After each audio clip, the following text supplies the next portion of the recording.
Hi student, how are you? Welcome back in the classroom.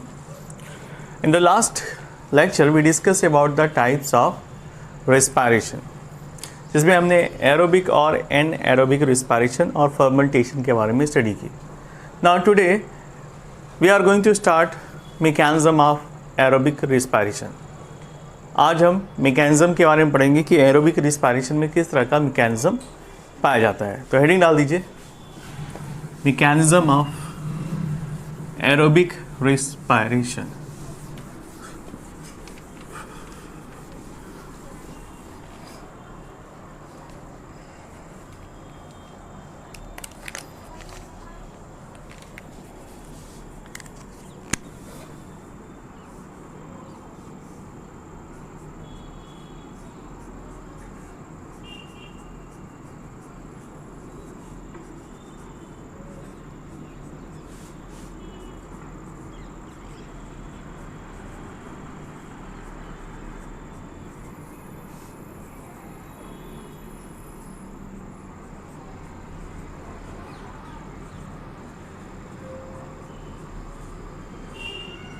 All right.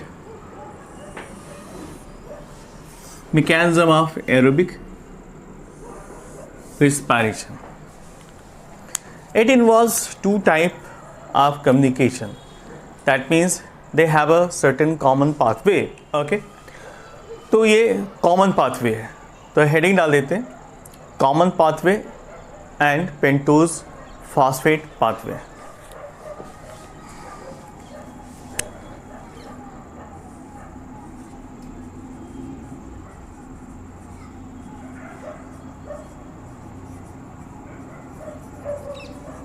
जिसको हम pentose phosphate pathways भी कहते हैं.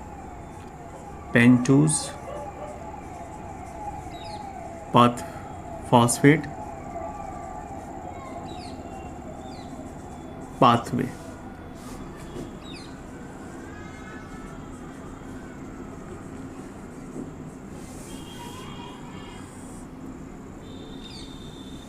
Triple P. What is common pathway? The glycolysis is a common in aerobic respiration as well as anaerobic. जैसा कि मैंने अभी पहले बताया कि ये वो पाथवे है जो दोनों में ही कॉमन पाया जाता है, इसलिए इसको हम कॉमन पाथवे भी कहते हैं, right? Because it is found in both the aerobic as well as anaerobic respiration. The process of common pathway of aerobic respiration is completed in the following step. One by one discuss करते हैं. First है glycolysis. ठीक है, तो एक बार flow chart बना लेते हैं, फिर वन बाई वन डिस्कस करते हैं कौन से स्टेप्स आर. तो सबसे पहले ग्लूकोज ऊपर से करते हैं जिससे कि कवर हो जाए.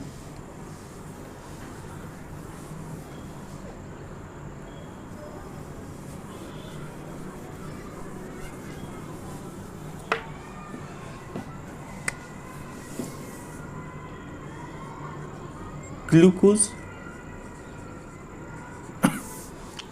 is converted into glucose 6 phosphate.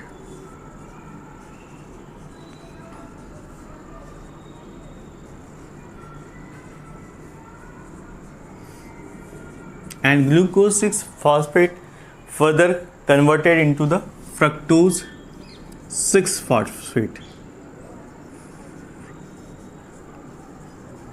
6 phosphate and fructose 6 phosphate converted into fructose 1,6 phosphate.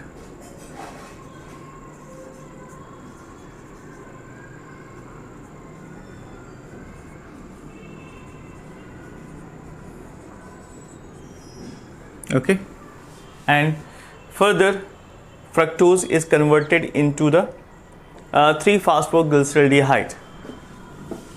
3-phosphoglyceraldehyde और dihydroxy acetone.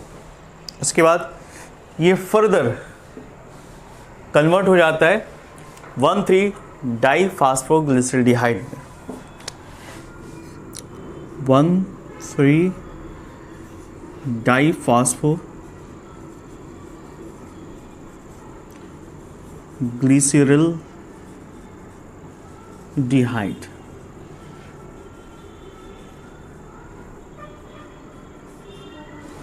And 1,3-diphosphoglyceraldehyde now converts into the 1,3-diphosphoglyceric acid. 1,3-diphosphoglyceric acid, and this acid further converted into 3-phosphoglyceric acid.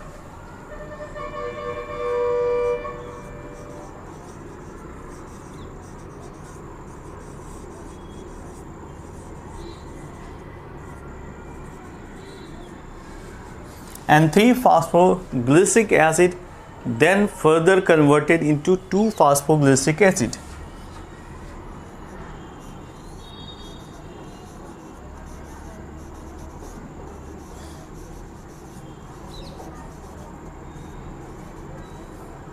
And this 2-phosphoglyceric acid finally converted into the phosphoenol pyruvate.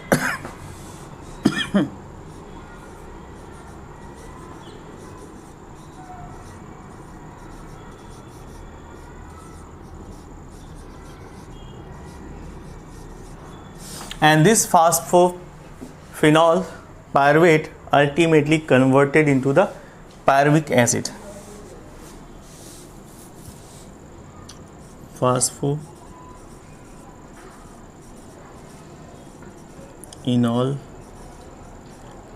pyruvate converted into the pyruvic acid, जो कि and product है glucose का. तो ultimately the glucose is converted into the pyruvic acid. ये step process है जो कि inter convertible भी है. बॉक्सेस में कर देते हैं.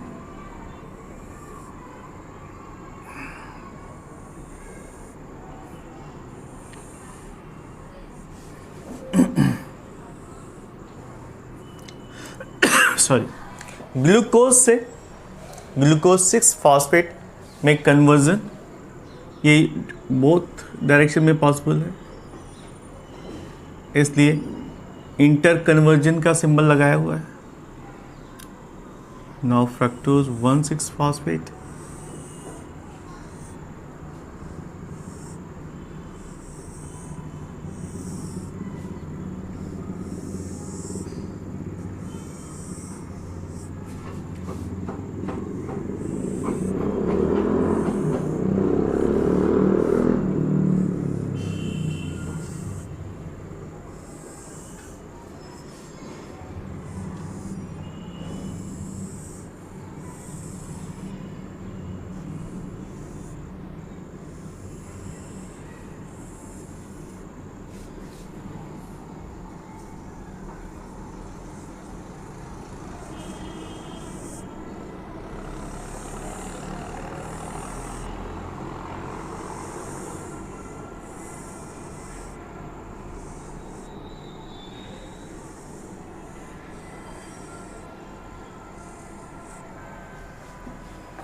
right? Okay, and whole process is interconvertible. इसको इस तरह से रिप्रेजेंट करते हैं.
The glucose converted into the glucose 6 phosphate with the help of enzyme hexokinase.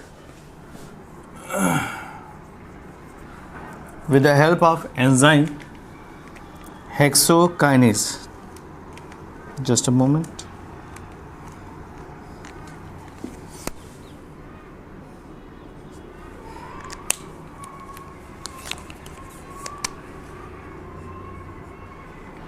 Hexokinase ये एंजाइम है और यहाँ पर एक दूसरी रिएक्शन भी होगी जिसमें जो एटीपी है वो कन्वर्ट हो जाता है एडीपी में, यानी एनर्जी यहाँ पर रिलीज होती है, खर्च होती है। ATP is converted into ADP, right.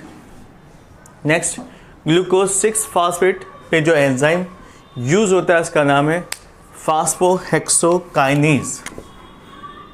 फॉस्फोहेक्सोकाइनेज याद करना आसान है क्योंकि जो सबस्ट्रेट होगा वैसे ही इसका एंजाइम होगा, राइट। और फ्रक्टोज 6 फॉस्फेट को फ्रक्टोज 1,6 फॉस्फेट में कन्वर्ट करने के लिए कौन सा एंजाइम इस्तेमाल होगा? फॉस्फोफ्रक्टोकाइनेज, ठीक है। फॉस्फोफ्रक्टोकाइनेज। यहाँ पर एक और रिएक्शन होगा जिसमें एक फर्दर एटीपी कंज्यूम हो जाएगा, तो ओवरऑल 2 एटीपी यहाँ पर कंज्यूम होते हैं। यहाँ पर लिख लेते हैं एटीपी कन्वर्टेड इनटू एडीपी।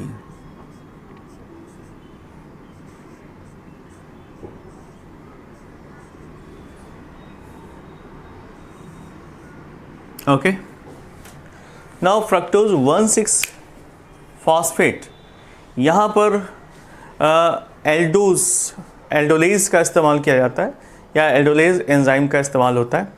यहाँ पर 2 प्रोडक्ट बनते हैं जो आपस में आइसोमर होते हैं, 3-फॉस्फोग्लिसरॉल्डिहाइड और डाइहाइड्रॉक्सी एसीटोन फॉस्फेट। ये आपस में आइसोमर है।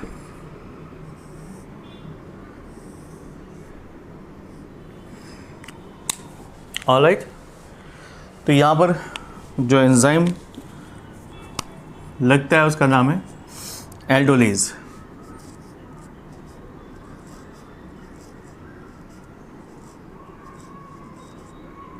ओके, और ये आपस में क्या है? आइसोमर्स है,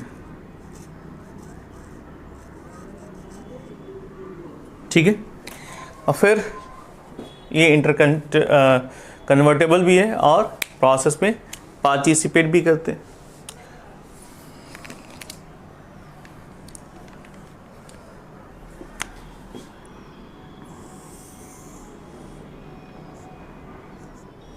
ये देखिए, 2 molecules of H3PO4, फिर बनता है H3 डाइफॉस्फोग्लिसरॉल्डिहाइड, और यहाँ पर भी NAD रिड्यूस हो जाता है NADH प्लस H प्लस में। यहाँ पर लिख लेते हैं 2 molecule of NAD plus is converted into NADH plus H plus, right. और यहाँ पर जो एंजाइम इस्तेमाल होता है इसका नाम है डिहाइड्रोजिनेज।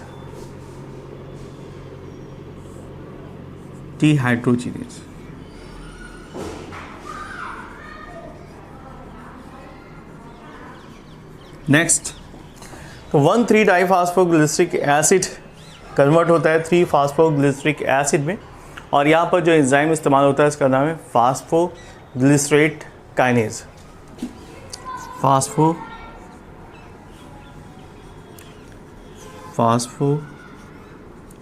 Glycerate kinase. ओके, और यहाँ पर भी कन्वर्जन होता है, दो एडीपी किस में कन्वर्ट हो जाते हैं, एटीपी, यानी फास्फोराइलेशन। मैं रेड पेन से लिख रहा हूँ यहाँ पर, दो ADP molecule now converted into ATP, यानी यहाँ पर एनर्जी कॉइन का फॉर्मेशन होता है। और यहाँ पर मैग्नीशियम प्रेजेंट होगा, Mg++, जहाँ पर भी ये रिएक्शन होगी वहाँ पर प्रेजेंट होगा। ठीक है,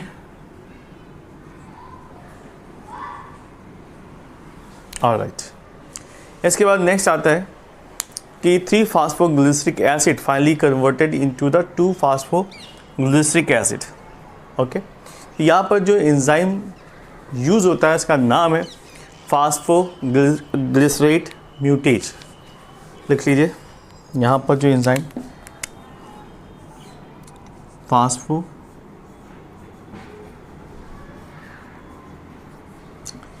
phosphoglycerate म्यूटेज।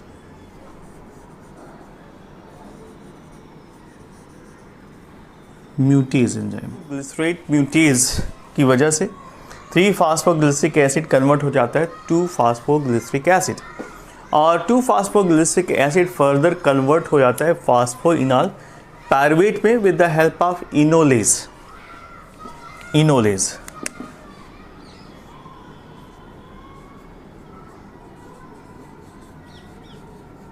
Okay, and this is the last step. और इनोलेज में इस रिएक्शन से 2 मॉलिक्यूल ऑफ वाटर भी रिलीज होता है, 2H2O release during the formation of phosphoenol pyruvate, and ultimately phosphoenol pyruvate converted into the pyruvic acid. और इस conversion में इस्तेमाल होता है पायरुविक काइनेज। एंजाइम का नाम है पायरुविक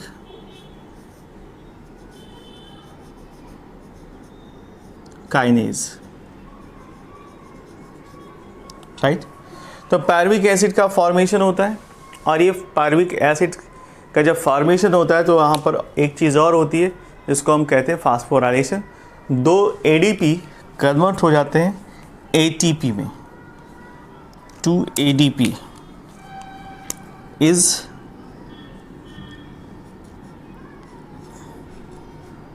कन्वर्टेड इनटू 2 ATP इस पूरे प्रोसेस में। तो नीचे आप देखिए 2 ATP का फॉर्मेशन होता है, 2 and 2 4, ऊपर 2 ATP का लॉस होता है। अगर बैलेंस किया जाए तो टोटल 2 ATP का फ़ायदा। पायरुविक काइनेज के साथ साथ यहाँ पर मैग्नीशियम और पोटेशियम आयन भी मौजूद रहते हैं, Mg++ पोटेशियम आयन। ठीक है, तो this is the process by which the glucose converted into the pyruvic acid. और इस पूरी प्रोसेस को हम क्या कहते हैं, glycolysis.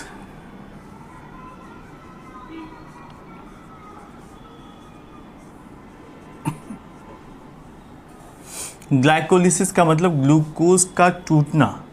Glucose finally converted into the 2 molecules of या 2 mole of pyruvic acid, 2 mole of pyruvic acid. So this is the journey of glucose in the glycolysis process. Glycolysis is the partial oxidative process in which hexose, जिसे हम sugar या fructose भी कहते हैं, split into the 2 molecules of pyruvic acid.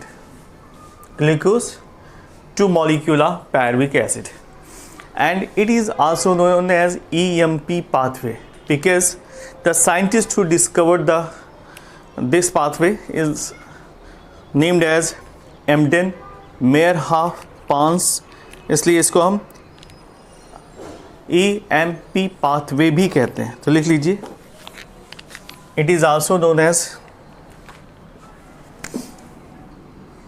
EMP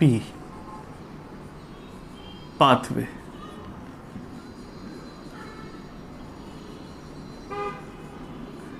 एम्डन, Meyerhof and Parnas, EMP, ये 3 scientist हैं, German scientist हैं, और इन तीनों ने इसके बारे में पूरी चीज़ें डिस्क्राइब करी, बताई और ग्लाइकोलिसिस की डिस्कवरी की। ऑलराइट, तो इनके नाम से इसको हम EMP पाथवे भी कहते हैं। नेक्स्ट हेडिंग डाल दीजिए, energy production in glycolysis.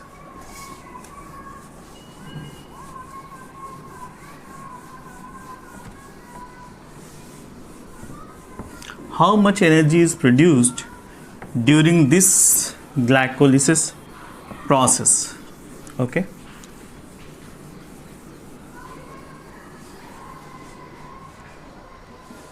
Energy production.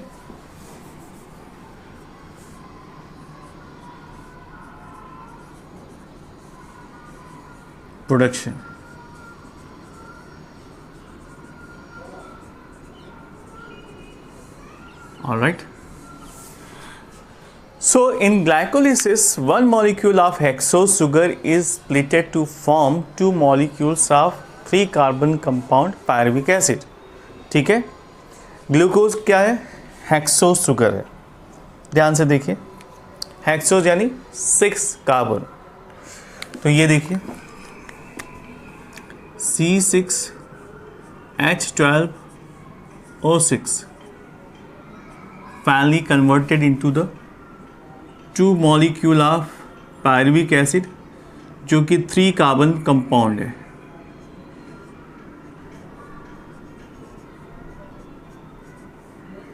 Acid, right.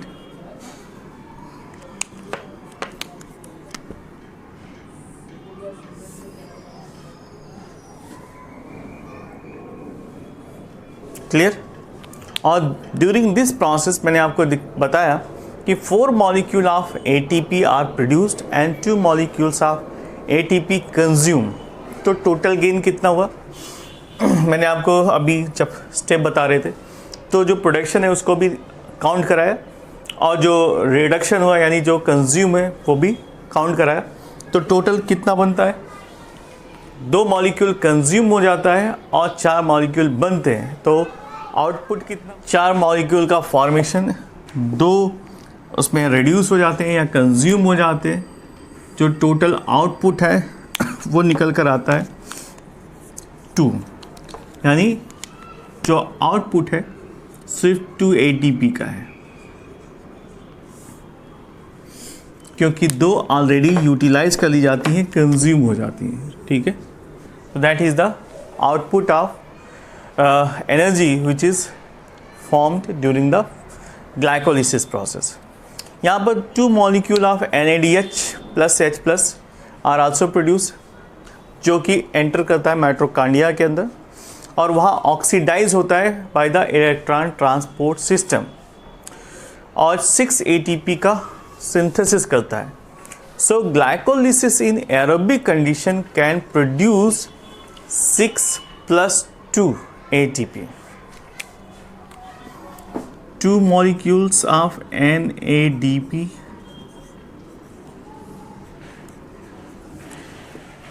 इनके थ्रू जब ये कहाँ जाते हैं? माइटोकॉन्ड्रिया।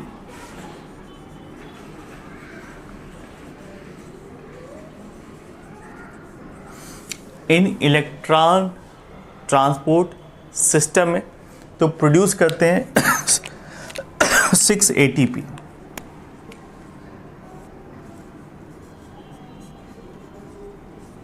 अगर इनको भी कंसीडर किया जाए तो टोटल आउटपुट कितना हुआ? 6 ATP + 2 ATP is equal to 8 ATP। ठीक है, so in this way you do understand कि ग्लाइकोलिसिस जो कि एरोबिक कंडीशन में होता है वो 8 ATP का प्रोडक्शन करते हैं। Right, next oxidative decarboxylation of pyruvic acid. Heading डाल दीजिए, oxidative decarboxylation.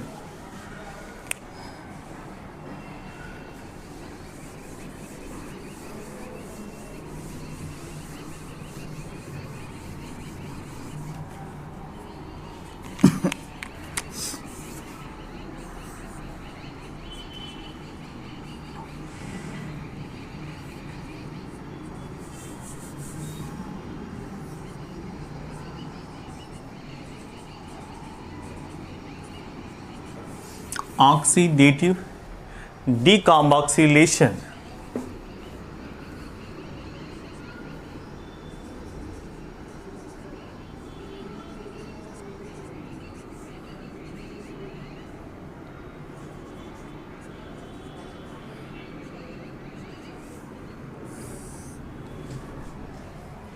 oxidative decarboxylation of pyruvic acid.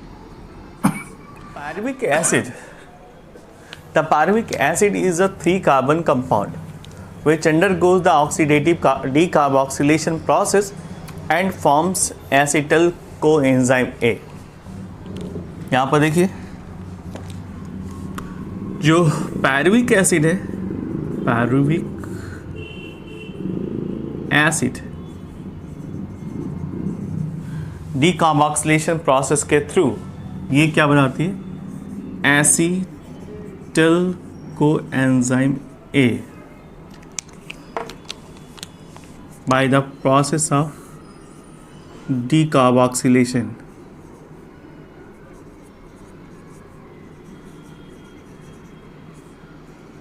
Okay, acetyl coenzyme का फॉर्मेशन करते हैं and it takes place in the mitochondria. और ये सारी प्रोसेस कहाँ पर हो रही है, माइटोकॉन्ड्रिया.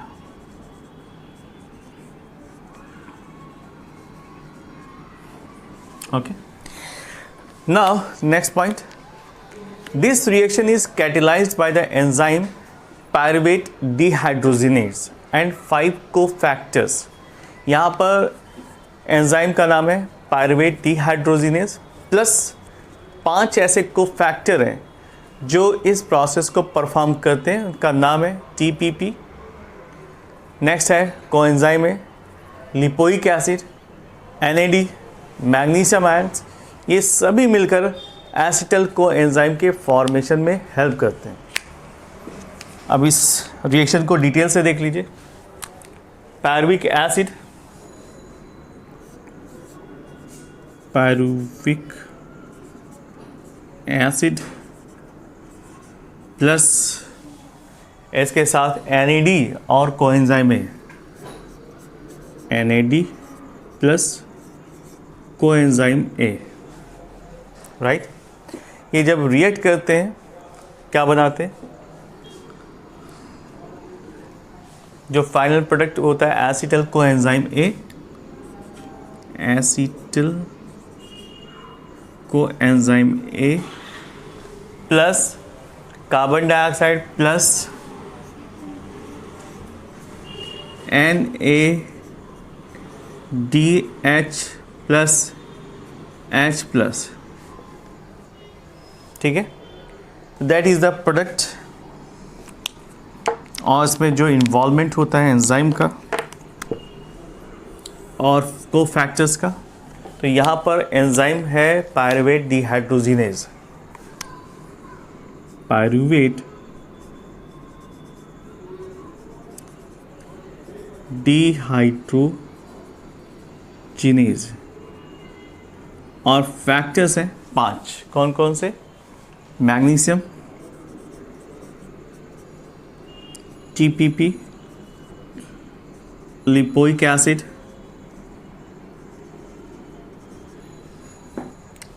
प्लस NAD और Mg plus plus. NAD, Mg तो ऑलरेडी लिखा हुआ है, ठीक है.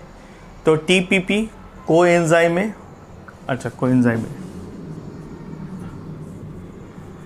एंड कोएंजाइम में, ये 5 फैक्टर्स और एक एंजाइम मिलकर बनाते हैं एसिटिल कोएंजाइम A को, राइट.